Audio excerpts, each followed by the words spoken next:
అయితే సాయంత్రం పార్టీలో కలుద్దాం. బాయ్. అమ్మా ఏంటి నాన్న? రవి పుట్టినరోజంట.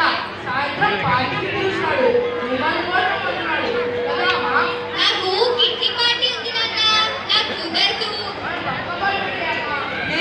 నాకు కుదరదు నాన్న. నాన్న తీసుకొని వెళ్ళు. ఏంట్రా వస్తారా? ఎక్కడికి? Birthday party. ఇవాళ ఆఫీస్ మనతో చాలా స్ట్రెయిన్ అయిపోయాను రా.